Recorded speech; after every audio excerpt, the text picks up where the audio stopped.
भगवते वासुदेवाय। ओम नमो भगवते वासुदेवाय। ओम नमो भगवते वासुदेवाय। नारायणं नमस्कृत्यं नरं चैव नरोत्तमं देवीं सरस्वतीं व्यासं ततो जयमुदीरये। नष्टप्रायेषु अभद्रेषु नित्यं भागवत सेवया भगवती उत्तमा श्लोके भक्तिर्भक्ति नैष्ठिकी। कृष्णाय वासुदेवाय देवकी नंदनाय च नंदगोपकुमाराय वृन्दाय नमो नमः। ॐ अज्ञानतिमिरन्धस्य ज्ञानाञ्जनशलाकया चक्षुरुन्मिलितं येन तस्मै श्रीगुरुवे नमः। श्रीचैतन्यमनोभीष्टं स्थापितं येन भूतले स्वयं रूपा कदा मह्यं ददाति स्वपदान्तिकं। वन्देऽहं श्रीगुरो श्रीयुतापदकमलं श्रीगुरून् वैष्णवांश्च श्रीरूपं सागरजातं सहगना रघुनाथान्वितं तं सावधूतं सावधूतं परिजनाः सहितं कृष्ण चैतन्यदेव श्री राधा कृष्ण पादात् सहगना ललिता श्री विशाखान्वितांश्च नमो विष्णुपादाय कृष्ण पृष्ठाय भूतले श्रीमते भक्ति वेदांत स्वामी नाम। नमस्ते सरस्वते देवे गौरवाणी प्रचारिणे निर्विशेष शून्यवादी पाश्चात्य देश तारिणे नमो महावदन्याय कृष्ण प्रेम प्रदायते कृष्णाय कृष्ण चैतन्य नामिने गौरत्विषे नमः। हे कृष्ण करुणा सिंधु दीनबंधु जगतपते गोपेश गोपिका कांता श्री राधा कांता नमोस्तुते। तप्त कांचन गौरांगी श्री राधे वृंदावनेश्वरी विश्वानुसुते देवी प्रणमामि। आञ्चाकल्पतरुश्च कृपा सिन्धुभैव च पतितानां पावनेभ्यो वैष्णवेभ्यो नमः। जय श्री कृष्ण चैतन्य प्रभु नित्यानंद श्री अद्वैत गदाधर शिवासादि गौर भक्तवृंद। हरे कृष्णा कृष्णा कृष्णा हरे हरे राम राम हरे।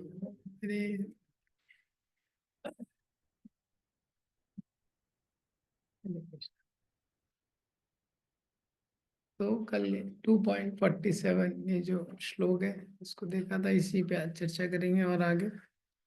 तो ये जो सीक्वेंस चल रहा है इसमें भगवान ने 2.40 में भगवान बताते हैं नेहा विक्रम नाशोस्ति प्रत्यवायो न विद्यते स्वल्पम अप्यस्य धर्मस्य त्रायते मैं तो बयात कि हमको शुद्ध भक्ति के मार्ग में प्रयास करना चाहिए। शुद्ध भक्ति के मार्ग में प्रयास करने से जो भी प्रयास शुद्ध भक्ति के पथ पे किया जाता है उसका कभी नाश नहीं होता है। स्वल्पम अप्यस्य धर्मस्य, और ऐसा छोटा सा प्रयास भी त्रायते महतो भयात, बहुत बड़े महान भय से हमारी रक्षा कर सकता है।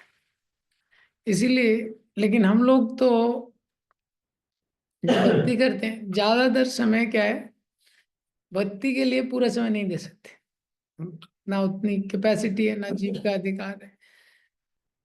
तो जितना भी समय हम जो देते हैं नवविधा भक्ति के लिए श्रवणम कीर्तनम विष्णु स्मरणम पाद सेवनम अर्चनम वंदनम दास्यम साख्यम आत्मनिवेदनम।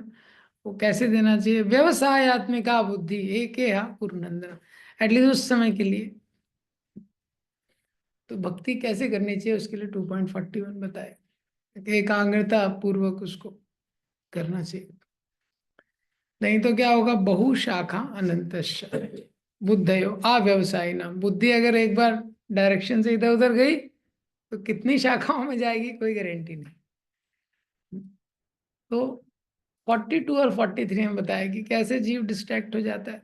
यहाँ इमाम पुष्पिताम वाचम प्रवदंती या विपश्चिता। वेदों में इतने सारे पुष्प वचन लिखे हुए हैं, उससे व्यक्ति को लगता है कि हाँ यहाँ पे कुछ अच्छा हो जाएगा। तो वेदों में इतने सारे पुष्प वचन है, ऐसा करेंगे तो ऐसा हो जाएगा।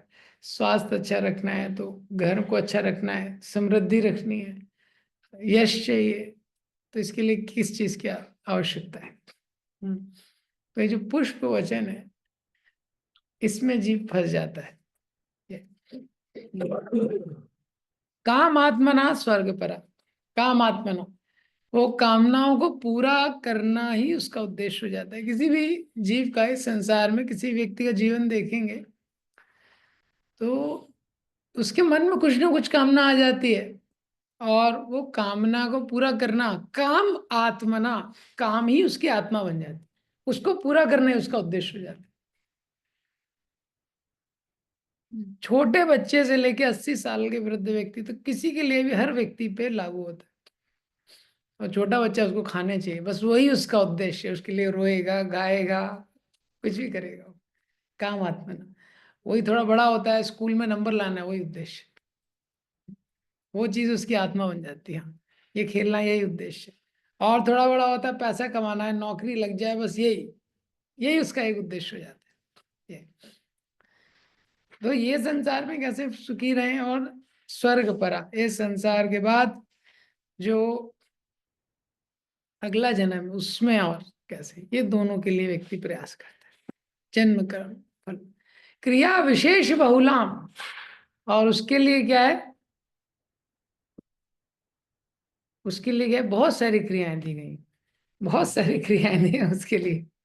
क्रिया विशेष, हाँ, कोई भी चीज उसको प्राप्त करना है भौतिक संसार में, उसके लिए शास्त्रों में इतना इतना सारा क्रिया बताया गया। हाँ, ये क्रिया करो, ये हवन करो, ये यज्ञ करो, तो ऐसा हो जाएगा। भोग ऐश्वर्य गतिम प्रति, लेकिन उसका उद्देश्य क्या रहता है? भोग और ऐश्वर्य। इंद्रियों से मिलने वाले सुख को क्या बोलते हैं? भोग। इंद्रिय और इंद्रिय विषय के संयोग से जो उत्पन्न होता है सुख को बोलते हैं भोग। और उस इंद्रिय सुख के लिए जो पदार्थ व्यक्ति इकट्ठा करता है, एकत्रित करता है, हाँ, बड़ा घर, बड़ा बंगला, हाँ, जो भी है फैसिलिटी, ये सब क्या बोलते हैं? ऐश्वर्य गतिम प्रति। तो भोग और ऐश्वर्य से क्या होता है? 2.44 में बताया, भोग ऐश्वर्य प्रसक्ता नाम तया अपहर्त चेतसाम व्यवसायत्मिका बुद्धि समाधौ न विधीयते। भोग और ऐश्वर्य में जो उसकी एक बार चेतना प्रसक्त रूप से आकृष्ट हो जाती है, तो क्या है, उसके पास भगवान के लिए समय ही नहीं बचता है। ये बड़ा सोचने का विषय है। देखते हैं कैसे समय निकल जाता है। जब भी हम कोई आध्यात्मिक क्रिया करते हैं, कोई जप कर रहा है, तो उसको लगता है समय रुक गया है, देखना पड़ता है और अगर, या अगर कुछ सपोज आप ग्रंथ पढ़ रहे हैं, शास्त्र को पढ़ रहे हैं, या कोई प्रवचन चल रहा है, तो ऐसा लगता है समय रुक गया है। लेकिन अदरवाइज ये समय कैसे निकल जाता है पता ही नहीं चलता है, दिन से कब शाम हो गई पता नहीं चलता है। आदमी कहीं नौकरी में जा रहा है, कहीं और चीज कर रहा है, पता ही नहीं चलता उसको समय कैसे निकल गया। क्यों? भोग ऐश्वर्य प्रसक्ता नाम तया अपहृत, चेतना एक बार कंज्यूम हो जाती है। उसकी चेतना पूरी चली जाती है। तो भगवान के लिए समय निकालना उसके लिए इतना मुश्किल हो जाता है। भगवान के लिए समय निकालने की चेतना बचती नहीं है। ये पूरी चेतना संसार में चली जाती है। कोई भी व्यक्ति नौकरी कर रहा है, जॉब कर रहा है, कुछ भी कर रहा है, ठीक? तो कैसे उसकी जो चेतना का अपन, जैसे कोई मूवी देखता है तो पूरी चेतना मूवी में चली जाती है, मूवी थिएटर में जाता है, हाँ, पूरा जो मूवी में जो एक्टर है, हीरो है, उसके भाव में वो चला जाता है। हाँ, राधे श्याम बोलते हैं एक्टर भाव। एक्टर भाव में चला जाता है, ये भूल जाता है अपने आप को। ऐसे ही जीव यहाँ पे भोग और ऐश्वर्य को प्राप्त करना चाहता है, भोग और ऐश्वर्य को प्राप्त करने के लिए इतना प्रयास करता है, नौकरी कर रहा है, लोगों से कांटेक्ट कर रहा है, किस बैंक में पैसा डालना है, कौन सी स्कीम डालनी है, कौन सा म्यूचुअल फंड लगाना है, कौन सी LIC की पॉलिसी चाहिए, किस कंपनी के शेयर्स खरीदने हैं, कब बेचने हैं, कब ऊपर जाएगा दाम, कब नीचे जाएगा। कितना उसका पूरा चेतना उसमें वो हो जाता है। व्यवसायत्मिका बुद्धि समाधौ न विधीयते। और फिर जब उसके साथ माला लेके बैठता है, कभी गलती से अगर बैठ गया, तो व्यवसायत्मिका बुद्धि होना नहीं पॉसिबल। तो इसलिए माला अच्छे से नहीं हो पाती, इसलिए शास्त्र पढ़ना उसके लिए बहुत मुश्किल हो जाता है। देखो कोई व्यक्ति है, हाँ, करोड़ों करोड़ों का वो कर रहा है, हाँ, करोड़ों का बिजनेस संभाल रहा है, बड़ी बड़ी फैक्ट्री है, हजारों लोग नीचे काम कर रहे हैं, ये, लेकिन उसको माला करने में बड़ा दिक्कत हो जाता है, माला नहीं कर सकता है, पढ़ नहीं पाता है ज्यादा शास्त्र, इतने सारे लोगों को हैंडल कर रहा है, इतना सारा बिजनेस हैंडल कर रहा है, पैसा हैंडल कर रहा है, ये छोटी सी चीज है, क्यों नहीं कर पाता है? तया अपहर्त चेतना, वो चेतना बची ही नहीं ना, वो करने के लिए उसकी चेतना जो है वो बची ही नहीं। हाँ, कल एक प्रभु जी आए थे, बता रहे थे, किसी से मिलने गए थे, तो बता रहे थे कि वो व्यक्ति है, इतने समय से यहाँ पे रह रहा है, बहुत बड़ा उसका कारोबार है, तो प्रभु जी उसको वृंदावन का प्रसाद दिए, तो बोला अरे मेरी कब से इच्छा है वृंदावन जाने की, जा ही नहीं पाया कई सालों से। तो बचता नहीं है व्यक्ति का चेतना संसार में। इसलिए भगवान ने 2.45 में अर्जुन को क्या बोला, त्राय गुण्य विषया वेदान निस्त्राय गुण्य भवार्जुना निर्द्वंद्वो नित्य सत्वस्तो निर्योग क्षेम आत्मवान। ये 3 गुणों के जो विषय हैं, इससे ऊपर उठो, मतलब भक्ति में लगो। भक्ति में लगने के लिए क्या है, निर्द्वंद्व, द्वंद्वों को सहन करना पड़ेगा। कोई भी व्यक्ति संसार में भक्ति करना चाहता है, उसको द्वंद्वों को सहन करना पड़ेगा। द्वंद्व क्या है, सुख दुख, मान अपमान, हानि लाभ, सर्दी गर्मी, ये सब क्या है, द्वंद्व है। नित्य सत्वस्तो, सत्व में अपने आप को स्थित करो। निर्योग क्षेम, निर्योग क्षेम, क्या मिलेगा और जो मिला है, वो जो प्राप्त है वो कैसे बचेगा, इसकी चिंता मत करो ज्यादा। हाँ, भौतिक अपेक्षा ज्यादा, भौतिक रूप से मुझे क्या मिलेगा और अभी जो है वो कैसे बचा रहेगा, इसको छोड़ के ये केवल भक्ति में लगो। 46 में बताते हैं, भक्ति में लगोगे, भक्ति में जो प्रयास किया जाता है, कैसे तुलना की गई है, जैसे अलग अलग कुएं होते हैं, अलग अलग काम करते हैं। गांव में पहले अलग अलग कुएं होते थे, कोई कपड़े धोने का, कोई नहाने का, कोई का पानी पीने का कुआं, लेकिन एक नदी सारा काम कर देती है। इसी तरह जब हम भक्ति करते हैं तो सब कार्य सिद्ध हो जाते हैं, सिद्ध। यहाँ तक हमने देखा था 2.47, हाँ, जो कि ज्यादा बहुत लोग बोलते हैं, कर्मण्यवाधिकारस्ते माँ फलेषु कदाचन माँ कर्म फल हेतु मास्ते संगो अकर्मणि। तो ये जो श्लोक है, गीता किसी से बोलो तो यही श्लोक बोलेगा। इसका 1/4 पार्ट बोलेगा, कर्मण्यवाधिका रस्ते, बस इतना। किसी को और थोड़ा ज्यादा आता है तो माँ फलेषु कदाचन। लेकिन ये जो श्लोक है कंप्लीट पिक्चर देता है, कंप्लीट पिक्चर। इसका पार्ट A और B हमने कल डिस्कस किया था। पहली लाइन बता रही है कर्मण्यवाधिकार रस्ते, कर्म पे हमारा अधिकार है, तो जिस पे हमारा अधिकार है वो हमारा एरिया ऑफ इन्फ्लुएंस है, उसमें हमारे को अपना बेस्ट देना चाहिए, क्योंकि उस पे हमारा अधिकार है। माँ फलेषु कदाचन, फल पे हमारा अधिकार नहीं है, जो फल है उस पे हमारा अधिकार नहीं है। तो जिस पे अधिकार नहीं है ये, तो उस पे अगर हम अधिकार जमाने का कोशिश करेंगे तो दिक्कत होगी, क्योंकि उस पे हमारा अधिकार नहीं है, वो एरिया ऑफ कंसर्न है। माँ फलेषु कदाचन क्या है, एरिया ऑफ कंसर्न, उसको हम कंट्रोल नहीं कर सकते। तो जिसको पूरी तरह से नियंत्रण नहीं कर सकते, उसको नियंत्रण करने का प्रयास करते हैं तो फ्रस्ट्रेशन होता है। उसको नियंत्रण करने का प्रयास करते हैं तो क्या होता है, फ्रस्ट्रेशन होता है। जैसे ये संसार में समय के साथ हर व्यक्ति को कुछ ना कुछ बीमारी आएगी, हर व्यक्ति वृद्ध होगा, हर व्यक्ति के घर में लोगों की मृत्यु होगी। कंट्रोल कर सकते हैं, नहीं कर सकते। तो इसको कंट्रोल नहीं कर सकते हैं पूर्ण। तो पहला लाइन बता रहा है जो एरिया ऑफ इन्फ्लुएंस, उस पर एनर्जी डालना है। मतलब कर्मण्य व अधिकार रस्ते, जो कर्म है उस पर एनर्जी डालना है, जो हमारा जिस पे अधिकार है। माँ फलेषु कदाचन, जो उसका रिजल्ट है उसमें पूरी तरह हम लोग कंट्रोल नहीं कर सकते। तो उदाहरण में देखा था शबरी, ध्रुव महाराज। हाँ, तो इन्होंने अपने कर्म पे फोकस किया, कैसे इतना सक्सेस उनको प्राप्त हो। शबरी को रिजल्ट नहीं सोचा उसने, क्योंकि मातंग मुनि ने कुछ क्लैरिटी दी नहीं। बोला राम आएंगे, कब आएंगे पता नहीं राम कब आएंगे, लेकिन वो करती रही, अपनी सेवा करती रही। ऐसे ही ध्रुव महाराज को नारद मुनि ने ये नहीं बोला ठीक है तुमको 4-5 महीना लगेगा फिर हो जाएगा सब सेट भगवान वह बस तुमको ये करना है। तो उन्होंने अपनी उस पे, तो एक कर्मण्यवादी का रास्ते। जो दूसरा है महाफलेषु कदाचन, वो एरिया ऑफ कंसर्न है। जैसे जो एरिया ऑफ कंसर्न है, जैसे हम दूसरों को पूरी तरह से कंट्रोल नहीं कर सकते। मैं अगला एग्जाम्पल दिए थे, डिवोटीज को आप बोलो योगा करो, आप बोल सकते हो, करेंगे नहीं, लेकिन जब वो उनके ऊपर है। हाँ, तो अगर आपने बहुत ज्यादा फ्रस्ट्रेट हो जाओगे, नहीं तो आप बता सकते हो, किसी व्यक्ति को बताओ, क्योंकि हर जीव का एक पैटर्न रहता है ये, उसका आप बता सकते हो, लेकिन आप सोचो करे पूरा, अगर उसको कंट्रोल करना फ्रस्ट्रेट हो जाओगे। पेरेंट्स हैं, वो बच्चों के लिए अगर पूरा कंट्रोल करने का प्रयास करें कि ऐसे ही करे, तो फ्रस्ट्रेट हो जाएगी, कंट्रोल नहीं कर सकते। पति पत्नी है, एक दूसरे को पूरा कंट्रोल करने का प्रयास कर दे, फ्रस्ट्रेट हो जाएगी। ये क्यों? क्योंकि वो हमारे हाथ में नहीं है, ये वो हमारे हाथ में नहीं। हम लोग अपना कर्तव्य कर सकते हैं। तो ये क्या है? Area of concern. तो जो एरिया ऑफ कंसर्न है महाफलेषु कदाचन, उसमें क्या है, हमारा जो फ्रीडम है बहुत लिमिटेड है। एरिया ऑफ कंसर्न ये, तो मैंने आपको बताया था एरिया ऑफ इन्फ्लुएंस और कंसर्न, ये जो दो सर्कल रहते हैं, इन दोनों के रेडियस के बीच क्या है? एक्सपेक्टेशन। एक्सपेक्टेशन जितना बढ़ेगा फ्रस्ट्रेशन उतना ज्यादा बढ़ेगा। तो जो व्यक्ति ज्यादातर ये फल पे डायरेक्ट फोकस करता है, तो क्या प्रॉब्लम आती है? जिसको ट्रिपल कंपेयर, क्रिटिसाइज, कंप्लेन, हाँ, ये नेगेटिव जोन रहता है माइंड का, उसमें चला जाता है। हाँ, तो परीक्षित महाराज के पास 7 दिन थे, सडनली उनको नोटिस आ गया अभी सब तुमको छोड़ के जाना है।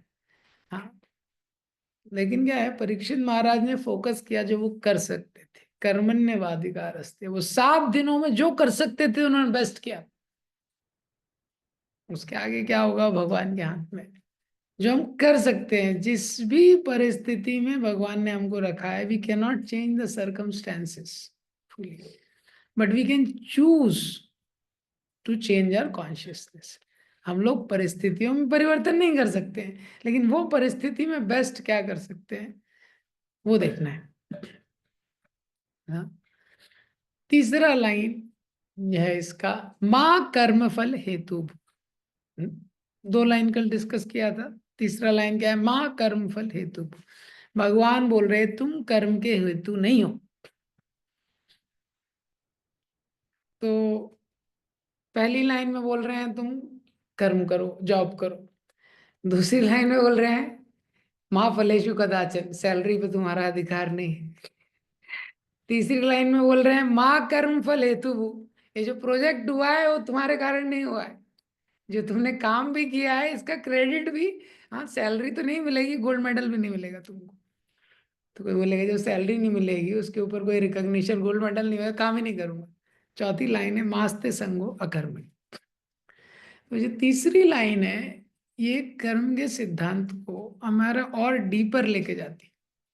हाँ, कोई भी कार्य संसार में हम करते हैं, कभी कभी गलती से सफलता हो जाती है, कभी असफल हो जाते हैं।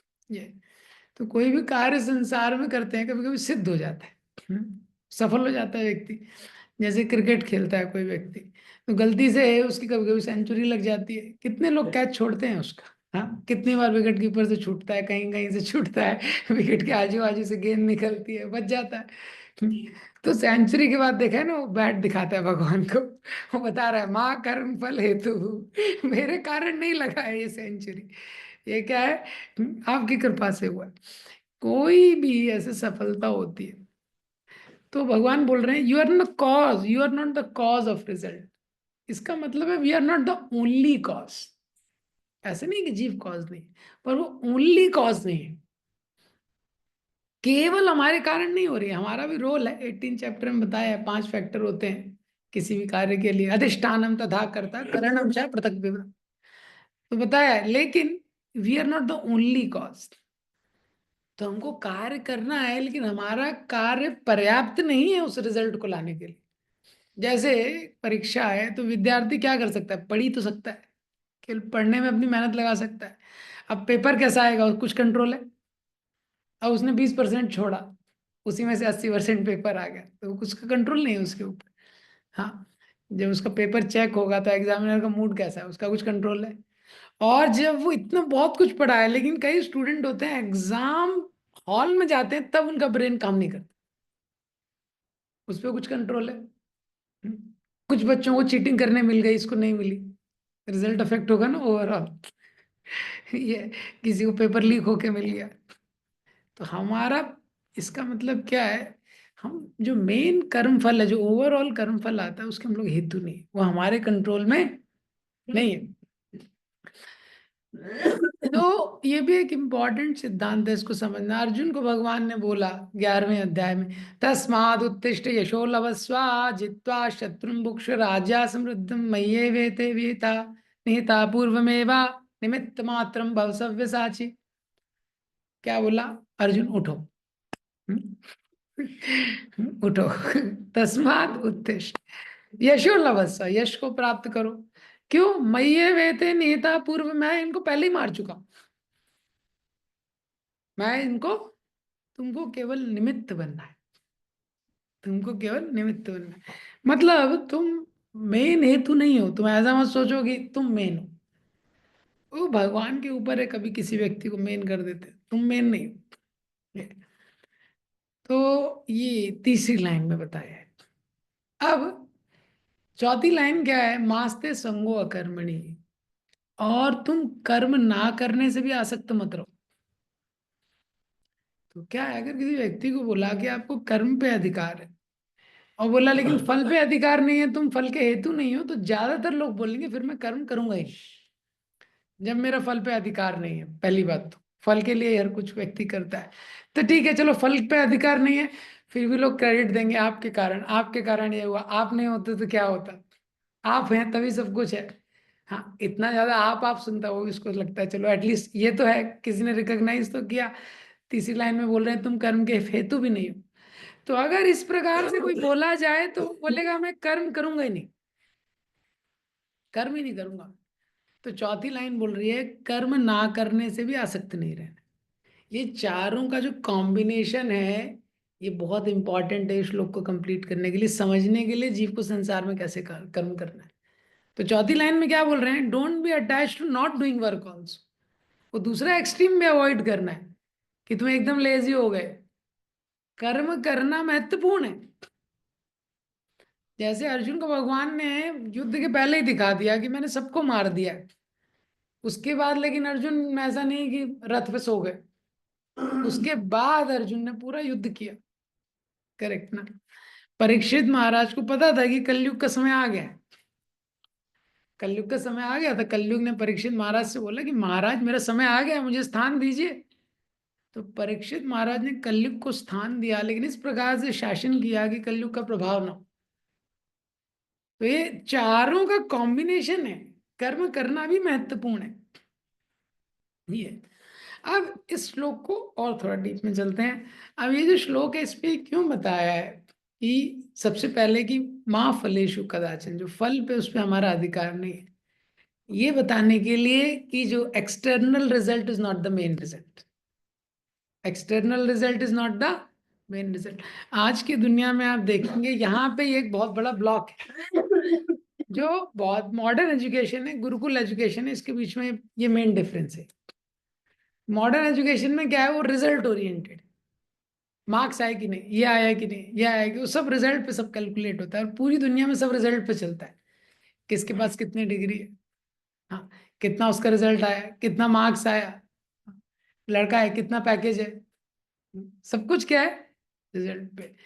ये श्लोक बता रहा है रिजल्ट क्या है, वो मेन रिजल्ट नहीं है, जो रिजल्ट दिखता है एक्सटर्नल रिजल्ट क्या है, वो मेन रिजल्ट नहीं है।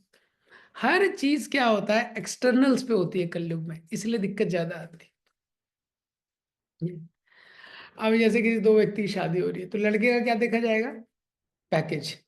हाँ, और फिर थोड़े समय बाद उसका कैरेक्टर पता चलता है जनरली। लेकिन क्या इंपॉर्टेंट है, पैकेज और कैरेक्टर में। करदम मुनि और देवहूति का शादी हुआ तो क्या, मनु ने क्या देखा, तुम बड़े राजा थे हो तो कैरेक्टर देखा।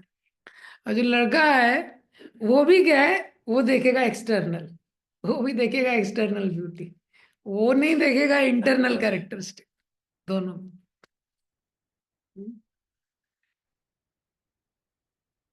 राधा कुंड के अंदर बहुत सारे कोट लिखे हैं, परिक्रमा करे कोट लिखा था, सुंदरता की कमी स्वभाव से पूरी हो सकती है, लेकिन स्वभाव की कमी सुंदरता से पूरी नहीं हो सकती। तो जो एक्सटर्नल रिजल्ट है वो मेन रिजल्ट नहीं है। जैसे कोई स्टूडेंट पढ़ाई कर रहा है तो मार्क्स इंपॉर्टेंट है, लेकिन मेन रिजल्ट मार्क्स नहीं है, मेन लर्निंग है। क्यों? क्योंकि अगर मार्क्स को मेन रिजल्ट है, अगर मार्क्स है कि मेन रिजल्ट है ये मार्क्स लाने, तो उसकी लर्निंग अफेक्ट हो जाएगी। क्यों? तो फिर उद्देश्य होगा कि कहाँ से मार्क्स लाए जा सकते हैं, कम से कम पढ़ के ज्यादा से ज्यादा मार्क्स आ जाए, पेपर लीक हो जाए तो और भी अच्छा है, पता लग जाए तो और भी अच्छा है, क्योंकि मार्क्स ही लाना उद्देश्य है ना ये। तो देखिए जब गलत चीज को फोकस कर दे तो उसका करेक्टर भी अफेक्ट हो जाएगा, लर्निंग भी अफेक्ट हो जाएगी। तो परफॉर्मेंस इंपॉर्टेंट है, but performance is not at all that matters, ये इंपॉर्टेंट। तो जो असली रिजल्ट है उसको कैच करना, जो इंटरनल चीज है, इसके लिए शास्त्र बता रहे हैं हमको कर्म करना है। हाँ, और जो एक्सटर्नल रिजल्ट है वो मेन रिजल्ट नहीं है, जो एक्सटर्नल फल है, जो इंटरनल रिजल्ट है वो मेन है। दुर्योधन और अर्जुन दोनों हो गए भगवान कृष्ण के पास सहायता मांगने के लिए युद्ध के पहले, आपको पता है ये कथा। और फिर भगवान ने बोला अर्जुन पहले मांगेगा, लेकिन मैं लड़ूंगा नहीं, नारायणी सेना दूसरी साइड रहेगी। तो फिर दुर्योधन, अर्जुन ने बोला हमें तो केवल आप चाहिए। दुर्योधन ने बोला ठीक है, फिर मेरे को नारायणी सेना के साथ ही काम चलाना पड़ेगा, और दुर्योधन पे चला गया। भगवान ने अर्जुन से पूछा पार्थ, तुमको मैं पहले ही बता दिया कि मैं तो युद्ध में अस्त्र शस्त्र उठाऊंगा नहीं, और मेरी सशस्त्र नारायणी शक्तिशाली सेना वो रहेगी, तुमने मुझे क्यों मांग लिया? तो अर्जुन ने बोला कि देखिए हम तो सब कुछ आपके लिए ही कर रहे हैं, कौरव जो है वो राज्य के लिए युद्ध कर रहे हैं, लेकिन हम तो सब कुछ आपके लिए कर रहे हैं, तो हमको आप ही चाहिए केवल। हाँ। दुर्योधन ने क्या एक्सटर्नल रिजल्ट को कैच किया ये। तो इसीलिए क्या होता है एक्सटर्नल, अभी क्या होता है कि इस संसार में अगर हम देखेंगे, जब व्यक्ति कर्म करता है लेकिन कर्म के साथ फल को पूरा कंट्रोल करना चाहता है, माँ कर्म फल हेतु की जगह कर्म का जो पूरा क्रेडिट है वो भी लेना चाहता है, कर्म फल का हेतु भी अपने आप को बताता है ये। और अगर उसको फल नहीं है और क्रेडिट नहीं है तो वो कुछ काम नहीं करेगा, ऐसा। इस संसार को हम देखेंगे, इस संसार में इतना कॉम्प्लेक्सिटी है। जनरली कोई भी व्यक्ति होता है समाज सुधार का प्रयास करता है, किसी और चीज का प्रयास करता है ये, लेकिन जैसे जैसे व्यक्ति जो कुछ प्रयास करता है किसी चीज को सुधारने का, उसको रियलाइज होता है कितना मुश्किल है इस संसार में समस्याओं को सुलझाना। कोई सोचे इस संसार को ही स्वर्ग बना दिया जाए, हाँ, इस संसार को ही बना दिया जाए, इतना आसान नहीं है। जैसे उसको अनुभव होता है वो रियलाइज होता है कि इतना सब गलत चल रहा है यहाँ पे, और मेरी जो क्षमता है वो बहुत कम है। और फिर वो क्या होता है कभी कभी छोड़ देता है, सारा प्रयास ही छोड़ देता है। तो क्या है जब व्यक्ति कार्य करता है, जैसे 2.56 2.54 में अर्जुन ने प्रश्न किया स्थित प्रज्ञ की क्या भाषा है, स्थित प्रज्ञ से का भाषा समान स्थित से केशव, प्रश्न किया क्या उसकी भाषा है, कैसे बोलता है, स्थित किम आसीत व्रजेत किम, कैसे बैठता है, कैसे चलता है। 2.55 में भगवान ने जनरल आंसर दिया, प्रजा हाथी यदा कामान सर्वान पार्थ मनोगता। 2.56 में बोला कैसे बोलता है, दुखेशु अनुद्विग्न मना सुखेशु विगता स्पृहा वीतराग भय क्रोधा स्थित धीरम मुनि उच्यते।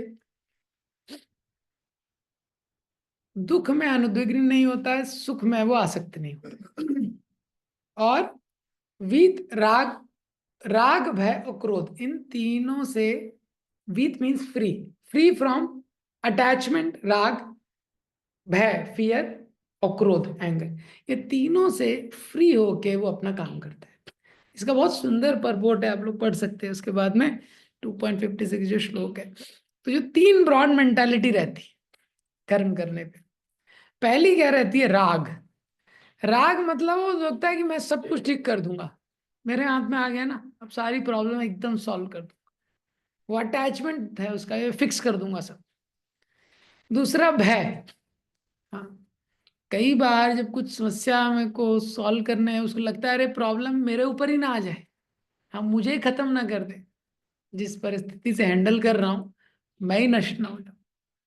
और तीसरा होता है क्रोध। क्रोध मतलब वो फ्रस्ट्रेट हो जाता है। जब फ्रस्ट्रेट हो जाता है तो सोचता है अरे कुछ नहीं हो सकता, हेल्पलेस जो सिचुएशन है, ये तमोगुण का लक्षण ये।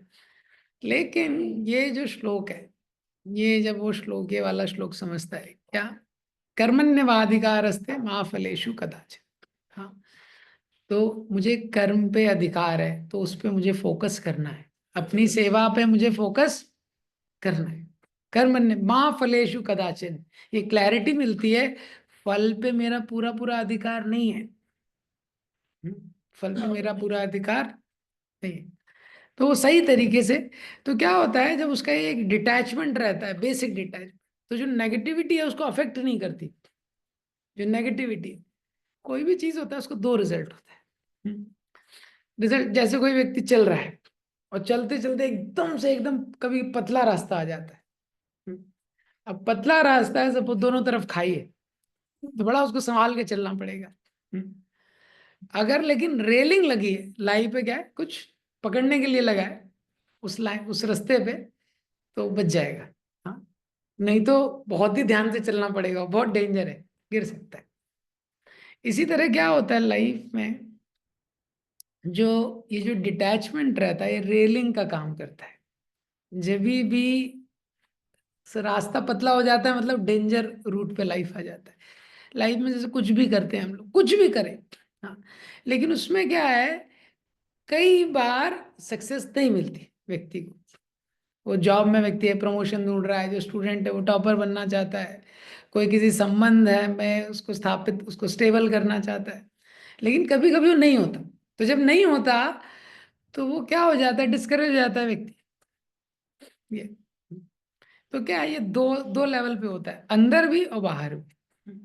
तो एक तो क्या है, बाहरी रूप से उसको सक्सेस नहीं मिली, वो स्टूडेंट पढ़ना चाहता था, टॉप करना चाहता था, फेल हो गया, एक्सटर्नल डिसअपॉइंट ये। और कोई जॉब में प्रमोशन चाहिए था, वो नहीं मिला, ये। तो एक्सटर्नली तो उसको फेलियर मिल गया। लेकिन क्या होता है, कभी कभी वो इंटरनली भी डिसअपॉइंट हो जाता है। एक्सटर्नल डिसअपॉइंटमेंट कैसा है, बाहरी रूप से जो फेलियर हुआ है वो ऐसे पतले रास्ते की तरह जो बहुत दुर्गम पथ है। लेकिन इंटरनल डिसअपॉइंटमेंट क्या है, वो खाई की तरह है। उसमें व्यक्ति अपने आप से हार जाता है, अपने आप से।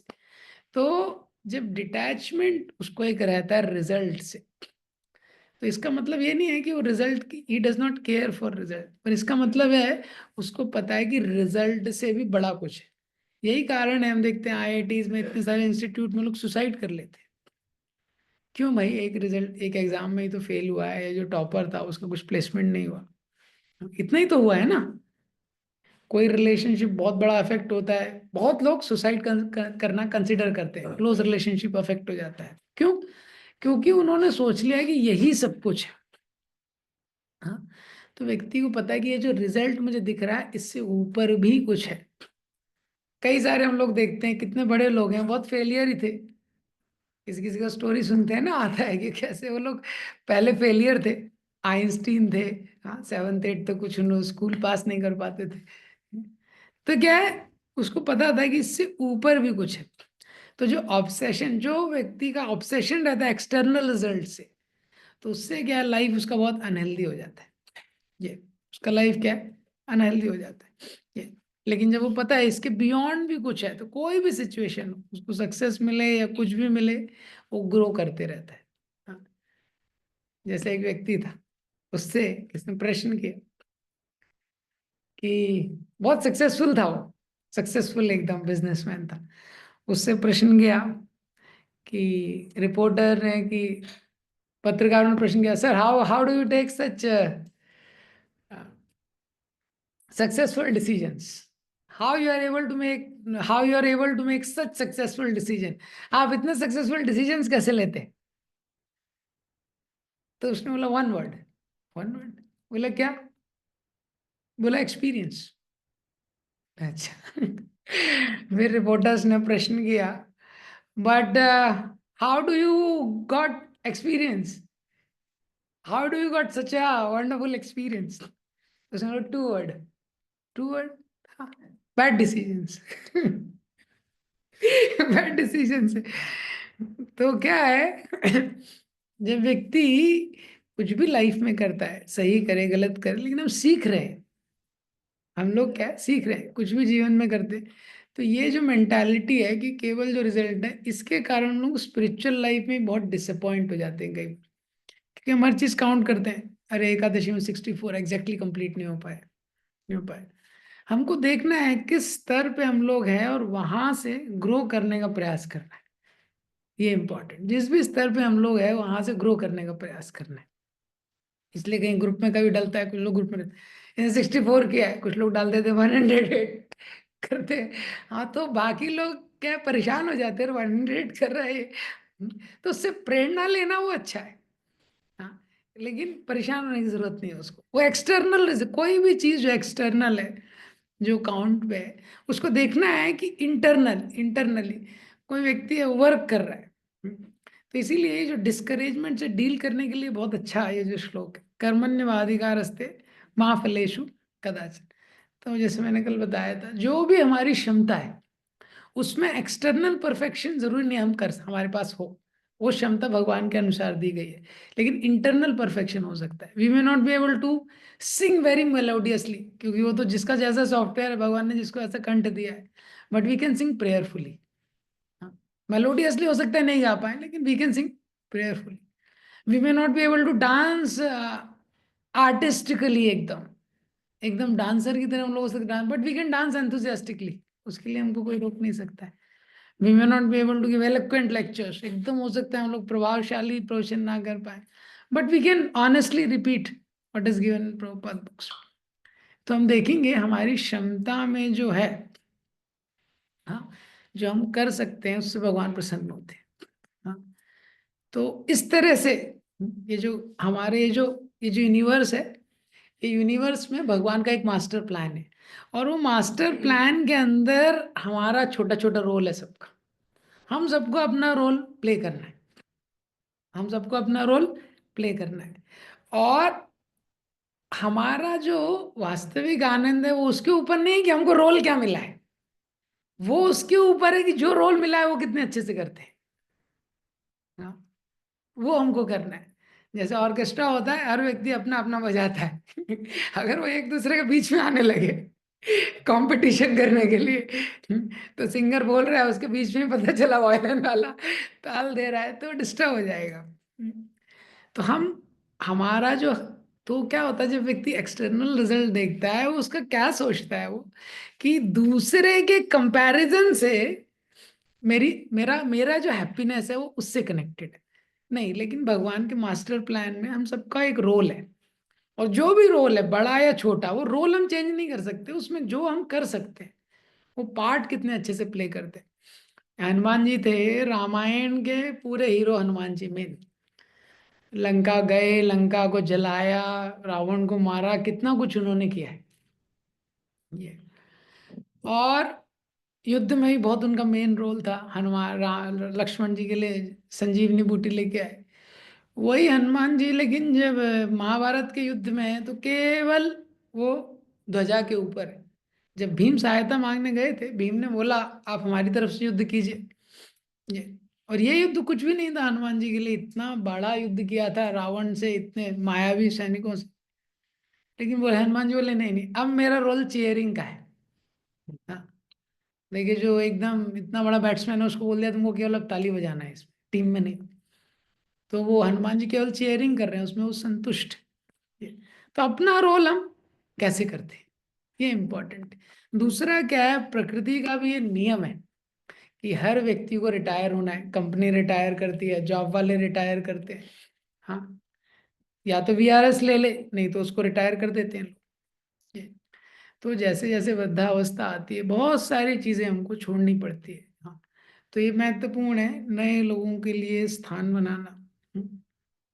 धीरे धीरे हर व्यक्ति को एक टाइम पे करना पड़ेगा ये।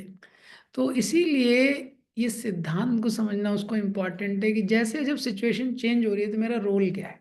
जैसे माता पिता रहते हैं, बच्चा छोटा रहता है, इतना छोटा रहता है, वो कुछ भी नहीं कर सकता है।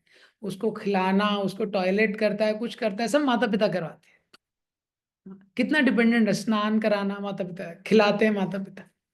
ये जब वो छोटा रहता है, 1 साल का है, 2 साल का है, 3 साल का है, ये माता पिता पे कितना डिपेंडेंट है। तो कुछ भी होता है माँ के लिए रोता है।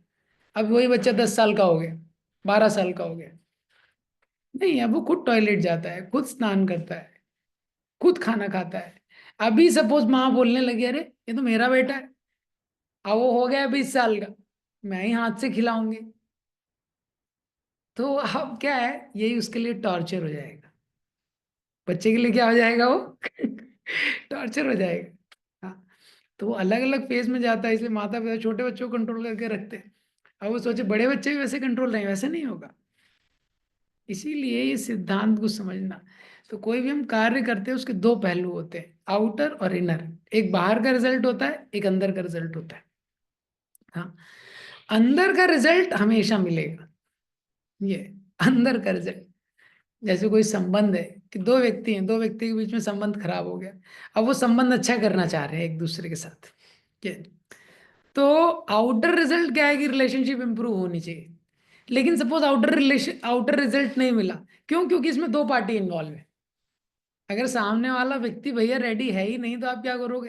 हाँ, पत्थर पे सिर पटक के तो होगा नहीं ना कुछ लेकिन क्या है, अगर आप प्रयास कर रहे हैं, आप प्रयास कर रहे हैं, तो रिलेशनशिप हो सकता है इंप्रूव ना हो, लेकिन आप मैच्योर हो जाएंगे। आप मैच्योर हो जाएंगे क्योंकि आप सही प्रिंसिपल को फॉलो कर रहे हैं। ये हाँ। तो जो इन रिजल्ट है उस पे, तो हम लोग जो प्रयास करते हैं संसार में, जो भी हम प्रयास करते हैं, तो जब हम इस ओवरऑल ब्रॉड अंडरस्टैंडिंग से प्रयास करते हैं ना, तो क्या है, हम अपना बेस्ट दे पाते हैं और ओवरऑल इफेक्ट नहीं होते। क्योंकि संसार का स्वभाव क्या है? संसार का स्वभाव है कि ये डिस्ट्रैक्शन से भरा हुआ है। तो एक्सटर्नल रिजल्ट क्या है? ये एक डिस्ट्रैक्शन है, क्योंकि इसमें जो भी हमको मिले वो कॉन्ट्राडिक्टरी रिजल्ट देगा। मतलब जैसे बाहरी रूप से अगर आपको सक्सेस मिल गई और आप सोच रहे हो तो मेरे कारण मिल रही है, आपको अहंकार आ जाएगा। फेलियर हो गया, बाहरी फेलियर, आपको लगा मेरा फेलियर हो गया, आप एकदम डिवास्टेट हो जाओगे। ये तो दोनों सिचुएशन में वो नेगेटिव है। जो दोनों सिचुएशन है वो क्या है? डिस्ट्रैक्शन है। ये तो इसीलिए ये जो डेफिनेशन है बहुत इंपॉर्टेंट है। तो अगर ये डेफिनेशन व्यक्ति फॉलो नहीं करता है तो सक्सेस मिलती है तो भी उसको प्रॉब्लम होती है, और जो फेलियर मिलता है उसको तभी प्रॉब्लम होती है। इसीलिए जो सर्वेंट ऑफ सर्वेंट का कॉन्सेप्ट है स्पिरिचुअल लाइफ में, बहुत अच्छा कॉन्सेप्ट है। हाँ, हनुमान जी क्या है, doing such great things still remaining humble. ये ये सर्वेंट ऑफ सर्वेंट का कॉन्सेप्ट है। वो कर्म कर रहे हैं लेकिन उनको पता है फल पे अधिकार नहीं है, नाम है फल का हेतु। इतने श्लोक है रामचरितमानस में। हम्म। सीता माता को कल जो मैंने स्टोरी बताई थी, सीता माता को जब दर्शन दे, हनुमान जी उनके सामने आते हैं, इतने छोटे रहते हैं, सीता माता पुत्र करके संबोधित करती हैं। हाँ, और उसके बाद सीता माता आगे पूछती हैं कि सब तुम्हारे साइज के है क्या वानर? हाँ, है सुत कभी सब तुम ही समाना। ये तो राक्षस तो इतने बलवान है। तो हनुमान जी इतना बड़ा साइज करते हैं, कनक भूधराकार शरीरा, जैसे सुमेरु पर्वत है सोने का, इतना बड़ा साइज। तो सीता माता से बोलते हैं ठीक है। तो उसके आगे सीता माता को बताते हैं कि मैं तो एक इनसिग्निफिकेंट वानर हूं भगवान राम की आर्मी का। उनको अहंकार नहीं आता। सुनु माता शाखा मृग नहीं बल बुद्धि विशाल। माता सीता से बोलते हैं देखिए हम तो वानर हैं, शाखा शाखा पे कूदते रहते हैं, ना ना बल है ना बुद्धि है। प्रभु प्रताप ते गरु, ये प्रभु का प्रताप। माँ कर्म फल हेतु, मैं नहीं हूं इसके पीछे हेतु। ये तो ये साइंस जो है हर व्यक्ति को, चाहे जॉब में कोई एम्प्लॉय है, कोई स्टूडेंट है, कोई हाउसवाइफ है, तो हर व्यक्ति को ये साइंस पता होना चाहिए। तो जो एक्सटर्नल रिजल्ट है वो मेन रिजल्ट नहीं। हाँ, लेकिन रिजल्ट से डिटैच होना है, लेकिन गोल क्लियर होना चाहिए, गोल से डिटैच नहीं होना है। ये नहीं बोला जा रहा है कि आपका गोल, गोल और रिजल्ट में अंतर है। रिजल्ट क्या है, जब कार्य हो जाता है उसके बाद मिलते हैं ये, लेकिन गोल तो उसके पहले ही सेट कर लिया जाता है। Results come after the work is done, तो गोल्स आर सेट बिफोर। तो गोल क्या हो जाता है, गोल पे फोकस करना है। अगर गोल फोकस नहीं होता, अब देखिए पहले के जितने लोग हैं, जितने भी राज ऋषि हुए हैं, वो ऐसे, वो इसी के अनुसार काम करते थे। परीक्षित महाराज, युधिष्ठिर महाराज, भरत महाराज, सब लोग अपना कर्म करते थे, फल से आसक्त नहीं रहते थे, ना अपने आप को फल का हेतु समझते थे, और ना ही वो लेजी बैठ जाते थे। ये अपना काम करते थे, लेकिन उनका गोल बहुत क्लियर रहता था, इसीलिए तो वो इतना अच्छा। परीक्षित महाराज ने जैसे राज्य किया, भरत महाराज ने 1 करोड़ साल राज्य किया, ये युधिष्ठिर महाराज ने राज्य किया, इतना एफिशिएंट राज्य कैसे किया? क्योंकि उनका गोल क्लियर था कि भगवान को प्रसन्न करना है। गोल क्लियर था कि मुझे बेस्ट ऑफरिंग देना है। भगवान ने जिस भी जगह पे, इसका आप परपोर्ट भी पढ़ेंगे इस 2.47 का, तो इंटरेस्टिंग परपोर्ट है। उसमें प्रभुपाद जी 3 चीजें लिखते हैं, प्रिस्क्राइब्ड वर्क, कैप्रीशियस वर्क और डिजायरस वर्क। ये 3 चीजें। हाँ, हमको जो प्रिस्क्राइब्ड वर्क है वो करना है भगवान की प्रसन्नता के लिए। ये जो प्रिस्क्राइब्ड वर्क है, जैसे इस कलयुग के लिए क्या, हरि नाम संकीर्तन। तो ये बहुत कंप्लीट वर्स है ये जो है कर्मण्यवादी का। अब इस, यही जो श्लोक है, इसका कोई एक पार्ट पकड़ता है और बनाता है, वो हमेशा गलत सिद्धांत पे ही आएगा। जैसे अगर इसका कोई पहला पार्ट पकड़ता है, कर्मण्यवाधिकारस्ते, वो क्या बोलेगा, कर्म ही पूजा है। हाँ, ऐसे कितने लोग मिलते हैं। हमारा तो ये मानना है, स्वामी कर्म ही पूजा, जो भी करते हैं कर्म ही पूजा है। तो कर्म ही पूजा है, तो जिसने तो शराब का खोल रखा है वो भी पूजा कर रहा है। हाँ, और जिसने स्लॉटर हाउस खोल रखा है वो भी पूजा कर रहा है, मूवी थिएटर खोल रखा है, सभी पूजा ही कर रहे हैं फिर, जब कर्म ही पूजा है तो ये, तो ये गलत हो जाता है। अगर कोई ये पकड़ ले माँ फलेशु कदाचित, हाँ, कोई ये पकड़ ले माँ फलेशु कदाचित, ये बस तुमको कर्म करना है, बाकी भगवान देख लेंगे। नहीं नहीं, केवल कर्म ऐसे नहीं करना है, गोल क्लियर होना चाहिए। जो गोल है, कर्म का फल पे हमारा आसक्ति वो नहीं है, लेकिन उद्देश्य, हमको उद्देश्य क्लियर होना चाहिए। तो अगर कोई ये लाइन भी पकड़ता है तो वो भी गलत है, क्योंकि क्या है, वो अपनी ड्यूटी भी अच्छे से करेगा, उसको लगेगा मेरा तो फल पे अधिकार नहीं है। नहीं, we are not the cause of, we are not the only cause of result, we are definitely one of the cause. अगर हम कुछ भी कॉज नहीं है तो कर्म करेंगे क्यों? हम हैं, लेकिन हमारे हाथ में पूरा कंट्रोल नहीं है, तो जो है वही करना है, जितना हमारे हाथ में वो कंट्रोल है वो करना है। माँ कर्म फल हेतु भू, you are not the doer. तुम करने वाले नहीं, मतलब we are not the only doer. को भी लगा मैं डूअर नहीं, मैं नहीं करूंगा, नहीं, तुमको करना है अपना काम। तो जब हम अपना काम करेंगे आपको सेंस ऑफ फुलफिलमेंट मिलेगा, मतलब लेकिन कैसे करना है, ह्यूमिलिटी के साथ करना है, धन्यता के साथ करना है। काम करना पड़ेगा लेकिन ह्यूमिलिटी के साथ। ये तो ये बता रहा है। और चौथा लाइन क्या है, मास्ते संगो अकर्मणि, ये दैववाद का सिद्धांत। कर्मण्यवादी का रास्ते किसका सिद्धांत है, कर्मवाद का। हम कर्म करेंगे तो फल मिलेगा नहीं, कैसे नहीं मिलेगा, कर्म ही पूजा है। Hard work, hard work, hard work की टू सक्सेस, ये पहला लाइन है। चौथा लाइन क्या है कि दैववाद का सिद्धांत, मैं कुछ काम नहीं करूंगा, लेजी हो जाता है व्यक्ति उसमें। ये तो ठाकुर जी की इच्छा होगी तो सब हो जाएगा। ये कुकिंग खुद कर रहा है, बिजनेस खुद चला रहा है, लेकिन मंदिर का बात करो, आध्यात्मिक चीजों के लिए बात करो, बोले ठाकुर जी की इच्छा होगी, दैववाद का। तो ये जो 4 श्लोक, इस श्लोक के जो चारों पार्ट है, इसका जब कॉम्बिनेशन होता है तब कर्म का सिद्धांत, कि कर्म पे अधिकार है हमारा, उसको अपना बेस्ट देना है। फल पे हमारा अधिकार नहीं है, क्योंकि जो बाहर वाला जो फल दिख रहा है वो मेन फल नहीं। उद्देश्य के लिए कार्य करना है, फल के लिए नहीं, गोल के लिए कार्य करना है। जैसे स्टूडेंट है तो उसको लर्निंग के लिए पढ़ाई करनी है, मार्क्स के लिए नहीं। मार्क्स उसका बाय प्रोडक्ट है, वो उसमें इंक्लूडेड है। अगर किसी की लर्निंग अच्छी है तो मार्क्स मिलेंगे कि नहीं मिलेंगे? मिलेंगे ही। हाँ, किस्मत अगर माशाल्लाह उसकी नहीं हुई तो लेकिन जनरली तो मिलेंगे उसको। माँ कर्म फल हेतु भी कुछ भी करते हुए अहंकार नहीं आना चाहिए, ये बड़ा सक्सेस है। जो जिस वृक्ष में फल रहते हैं वो झुका रहता है। और मास्ते संगो अकर्मणि, आलस्य नहीं रहना है, पुरुषार्थ के लिए जीवन मिला है। भगवान ने अर्जुन को विराट रूप में पूरा दिखा दिया कि क्या क्या होने वाला है, तभी भी अर्जुन ऐसा नहीं कि युद्ध छोड़ दिए, पूरा युद्ध उन्होंने किया। भगवान ने तो दिखा दिया था, भीष्म खत्म, द्रोण खत्म, कर्ण खत्म। अर्जुन ने ऐसा नहीं बोला चलो हो गया चलो पार्टी करते हैं। नहीं, वो पूरा युद्ध किया। ये 2.47 का सर।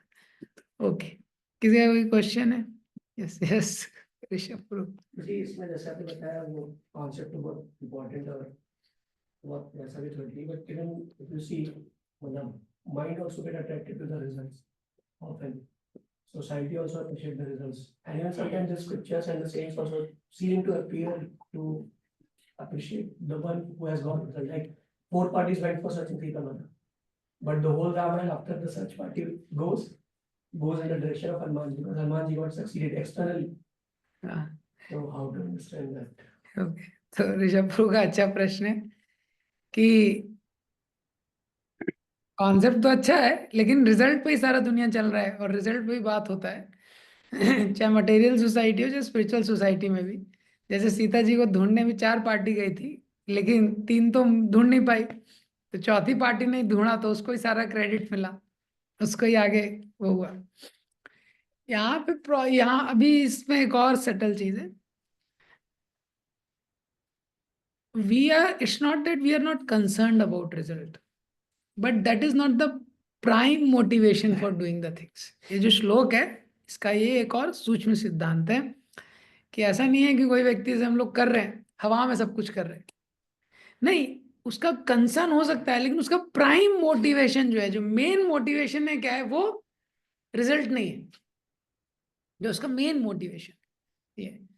तो रिजल्ट उसमें छुपा हुआ है। जैसे मैंने बताया, जो स्टूडेंट है जब वो अच्छे से पढ़ाई करने की कोशिश करेगा तो मार्क्स तो उसको मिलेंगे ही।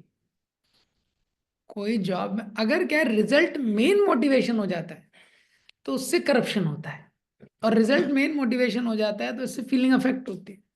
जैसे सारी वानर सेना थी, उनका उद्देश्य था प्रभु राम को प्रसन्न करना है। अब प्रभु राम को प्रसन्न करने के लिए क्या, सीता जी को खोजना है। ये तो प्रभु की प्रसन्नता है, मेन मोटिवेशन है, उसके लिए लोग सब कुछ करने के लिए तैयार। तो we are concern about the result, that is not the main motivation. तो ये भक्ति के मार्ग में भी बहुत महत्वपूर्ण चीज है कि अर्जुन ने पूरी शक्ति के साथ युद्ध किया, लेकिन कृष्ण को प्रसन्न करने के लिए। दुर्योधन ने भी पूरी शक्ति के साथ युद्ध किया, राज्य का भोग करने के लिए। तो इसीलिए अंतर है, ये दोनों में क्या है, कॉन्शियसनेस में अंतर है। तो स्पिरिचुअल लाइफ में भी हमारे टारगेट्स होते हैं, कुछ है बुक डिस्ट्रीब्यूशन चल रहा है, बुक डिस्ट्रीब्यूशन में टारगेट है बहुत, हमको टारगेट के लिए प्रयास करना है, किसी भी चीज के लिए प्रयास करना है।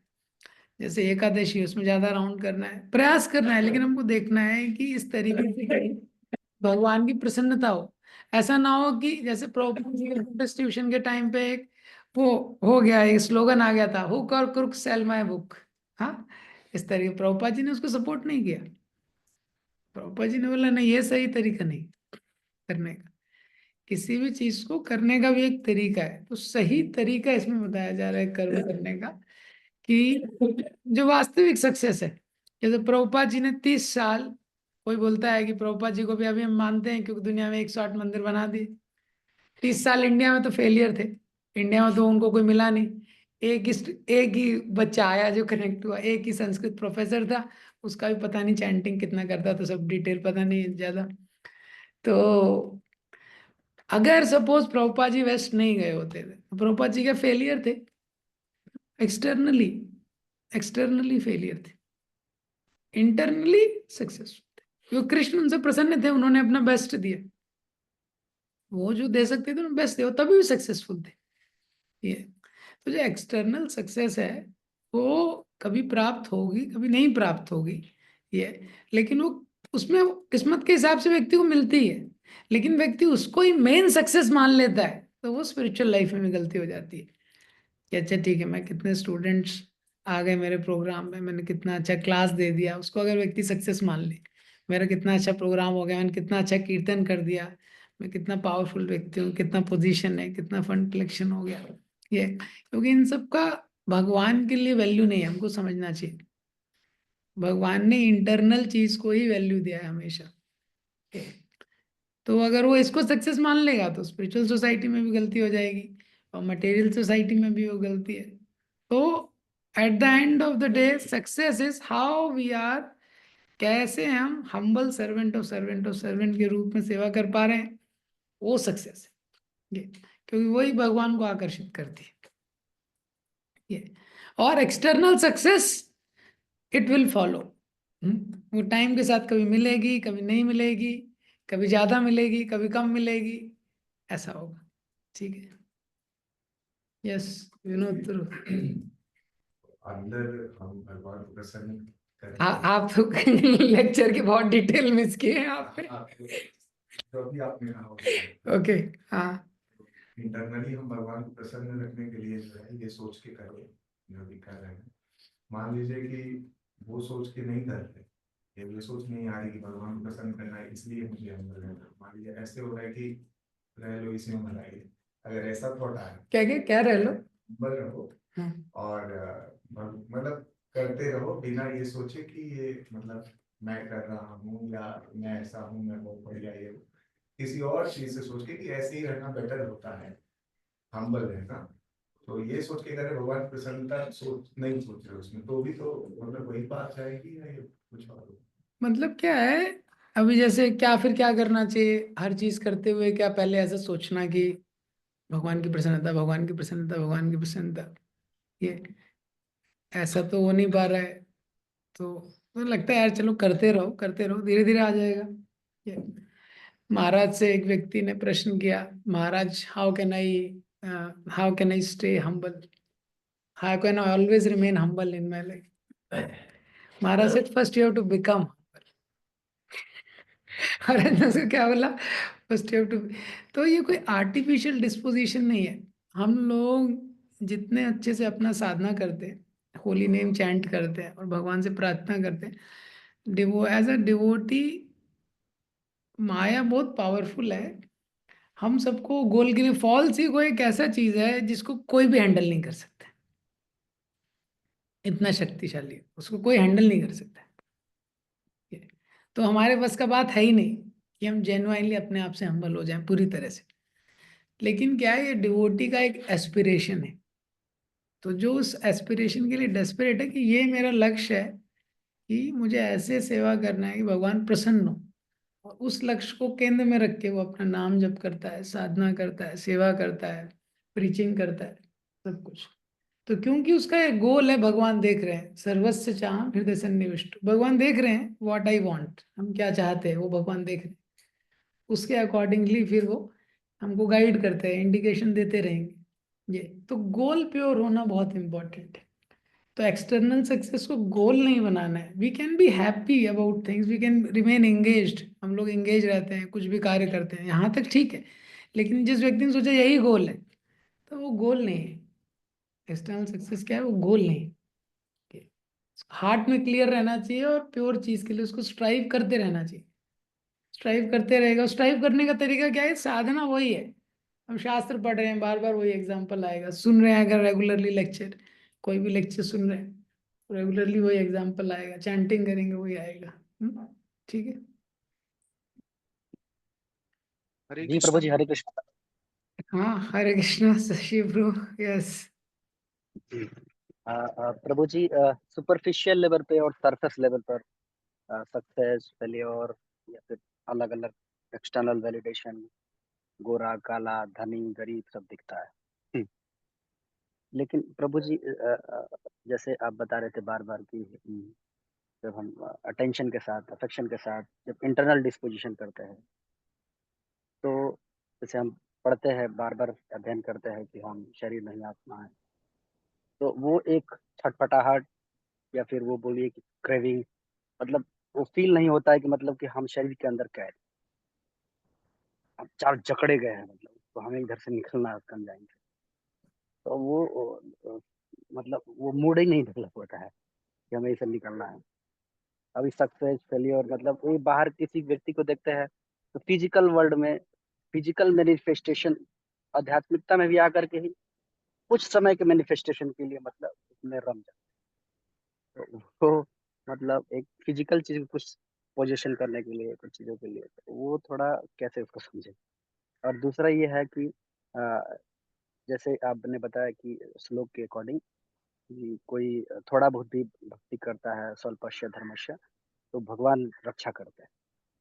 तो प्रभु जी मैंने एक पढ़ा है उसमें, तो बोलते हैं कि कोई नॉन डिवोटी है और वो भगवत नाम जप करता है, किया, तो जैसे सर्प ने दूध को टच किया वैसे है।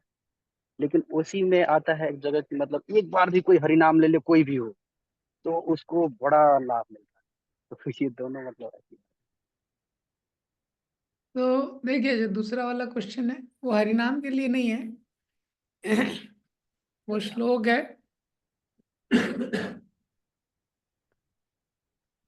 कि कोई मायावादी है, उसके मुख से सुनना वो ऐसा है जैसे जो सर्प है वो अगर दूध को स्पर्श कर दे। ये एक श्लोक है। सर्प अगर दूध को स्पर्श कर दे तो वो विष हो जाता है।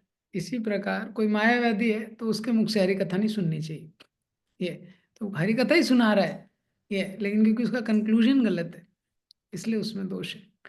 जो पहला क्वेश्चन है वो बहुत इंपॉर्टेंट है। जैसे पहला क्वेश्चन, हम तो शरीर के अंदर आत्मा है, हाँ, तो इसका तो हमको अनुभव हो नहीं रहा है कि हमारे शरीर के अंदर आत्मा है। और भगवान के लिए इंटेंस क्रेविंग कब की भगवान का या कब साक्षात्कार होगा, इस तरह का जो इंटेंस क्रेविंग है ये भी हमारे अंदर आता नहीं है ज्यादातर। ये शरीर से निकलना है इसका भावना में नहीं आता है। ये इम्पोर्टेंट क्वेश्चन है। अब देखिए, इस क्वेश्चन के लिए हमको, चलिए हम उस स्तर पे नहीं है, कुछ लोग उस स्तर पे होंगे, कुछ लोग तो उस स्तर पे होंगे जिनके जीवन में क्रेविंग है। उनके जीवन से समझना चाहिए उनको एक क्रेविंग कैसे आया। एटलीस्ट मतलब थ्योरी पहले पता होनी चाहिए, प्रैक्टिकल तो उसके बाद की चीज है। थ्योरी पता होनी चाहिए कि देखिए शास्त्र में जो उदाहरण दिया है, किन लोगों के जीवन में इस तरह का इंटेंस ईगरनेस आया भगवान को प्राप्त करना है, किन लोगों का जीवन कैसा था, उनको ईगरनेस आई भगवान को प्राप्त करना है, भगवान की कृपा प्राप्त करनी है। हाँ, भगवान की कृपा प्राप्त करनी है। ये मुझे वापस इस संसार में जन्म नहीं लेना है, भगवान की सेवा में लगना है। कोई भी एग्जाम्पल देख लीजिए, परीक्षित महाराज, रांति देव, प्रहलाद महाराज, कोई भी जो ग्रेट सोल का एग्जाम्पल है, युधिष्ठिर महाराज, कुंती महारानी। पहला चीज है नो सेंस ग्रेटिफिकेशन। पहला चीज आप इनके जीवन में देखेंगे, इंद्रिय तृप्ति के लिए कुछ भी नहीं, जीवन व्यतीत करने के लिए बस उनका वो चल रहा है जिससे ये शरीर चल जाए। कोई इंद्रिय तृप्ति नहीं, स्थूल रूप से सूक्ष्म रूप से। No gross sense gratification, no subtle sense gratification. पहला चीज तो वो इंद्रिय तृप्ति में कोई लगा नहीं है। कोई भी देख लीजिए जिसके अंदर एक ऐसी एक इंटेंस ईगरनेस, कुंती महारानी, युधिष्ठिर महाराज, प्रहलाद महाराज, ध्रुव महाराज, कोई भी जिसने प्राप्त किया ईगरनेस, नो सेंस ग्रेटिफिकेशन। हाँ, ये पहला चीज है। दूसरा, फुल एब्जॉर्प्शन के साथ कृष्ण कॉन्शियसनेस। हाँ, पूरे एब्जॉर्प्शन के साथ उनका कृष्ण कॉन्शियसनेस को क्वालिटी देखी, कृष्ण कॉन्शियस। हाँ, युधिष्ठिर महाराज पहले स्कंद के 19वें अध्याय में आता है, मुकुंद मनसो गति, पूरी पृथ्वी के राजा है, मन भगवान में लगा हुआ है। हाँ, हमको छोटी सी कंपनी का डायरेक्टर बना दिया जाए, हम तो एक पाला के लिए टाइम नहीं निकाल पाएंगे। मुकुंद मनसो गति, तो full absorption in Krishna consciousness, ये दूसरा चीज है। तीसरा चीज, उनके जीवन में हमेशा सेवा में लगे हुए हैं, दूसरों की सेवा में लगे हुए हैं। युधिष्ठिर महाराज पिता की तरह थे। प्रहलाद महाराज के कैरेक्टरिस्टिक में आता है पितृ दीन वत्सला, पितृवत दीन वत्सला, अपने सब लोगों के लिए पितृवत थे।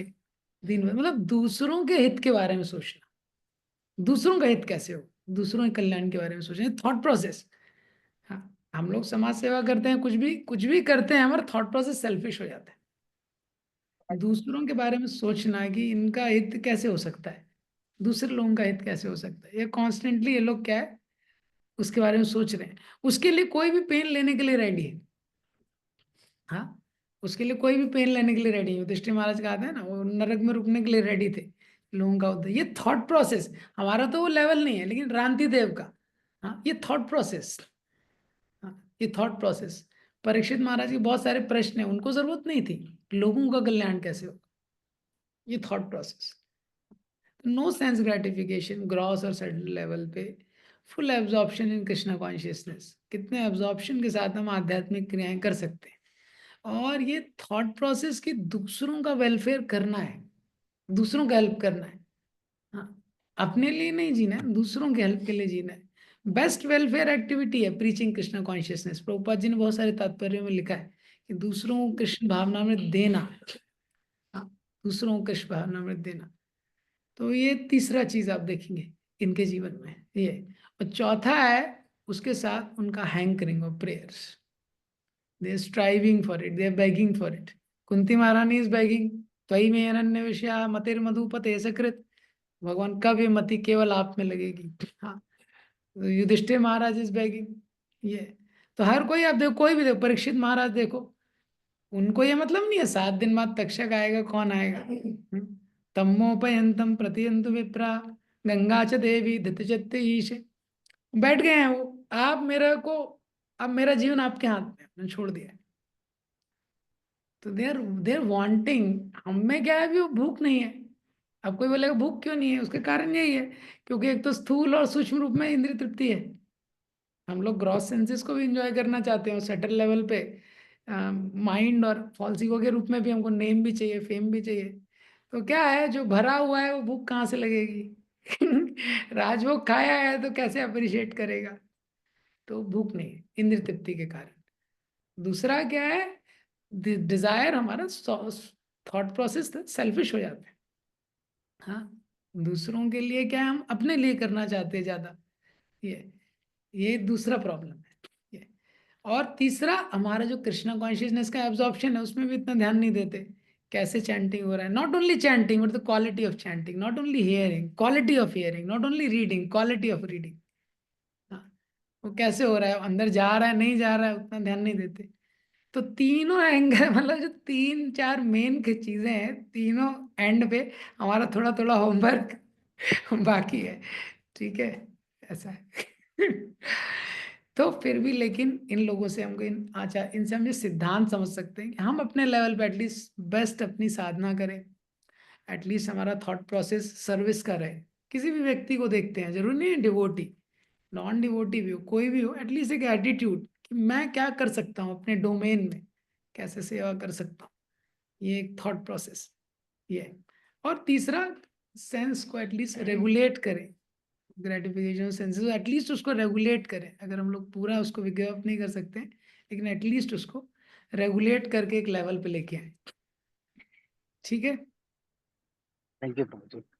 हरे Krishna Prabhu ji, question. Okay, question is Pravesh Prabhu जी ये पूछ रहे थे, प्रभु जैसे हम कोई सेवा करते हैं जब, तो हाँ। जनरली ये माइंड में कभी कोई थॉट आता है कि इससे हमको भगवान की मर्सी मिलेगी, भगवान की कृपा मिलेगी, या फिर डिवोटीज को सर्व कर रहे हैं तो थॉट आता है कि चलो अच्छा है कि डिवोटीज की कृपा मिलेगी। तो प्रभु जी ये थॉट आना ये सही है? मतलब जब भी मैं सेवा कर रहे हैं तो मेरे थॉट आता है कि मुझे कुछ मिलेगा, मतलब मेरे को मर्सी मिलेगी भगवान की। तो मतलब प्रभु ये जी ये ठीक है, सही है या फिर? ठीक है। क्योंकि क्या है, किसी ना किसी तो भक्त जो है वो भी मूर्ख नहीं है ना, वो भी कुछ चीज प्राप्त करने के लिए ही प्रयास कर, लेकिन क्या प्राप्त करना है वो इम्पोर्टेंट है ये। मैं सुबह एक लेक्चर सुन रहा था, हमारा, we are alive by the prayers of Vaishnavas, we are alive in bhakti because of the prayers of Vaishnavas ये। तो भक्तों की कृपा मिलेगी, ये तो अपेक्षा, ये ऐसा भाव होना ही अच्छा है। और कृपा जो है वही प्राप्त करना चाहते हैं, जो कृपा है वही प्राप्त करना चाहते हैं, क्योंकि प्रयास हमेशा अपूर्ण रह जाते हैं, वो कृपा ही उसको पूरा करती है। जैसे क्या होता है, एक होता है फिल इन द ब्लैंक्स, बहुत बड़ा सेंटेंस रहता है, बीच में एक फिल इन द ब्लैंक्स रहता है, करेक्ट। लेकिन क्या है, जनरली क्या है, हमारे एफर्ट कैसे हैं, वो बहुत कम है, फिल इन द ब्लैंक्स बहुत बड़ा है, वो कृपा से भरता है। हम अगर अपना 100% भी देंगे वो बहुत कम है। उस चीज को प्राप्त करने के लिए। तो फिल इन द ब्लैंक्स ही पढ़ा है, वो कैसे भरेगा? हरि गुरु वैष्णव की कृपा से भरना पड़ेगा उसको। तो ये अच्छा है, ठीक है। हरे कृष्ण, शील प्रभुपाद। ठीक है।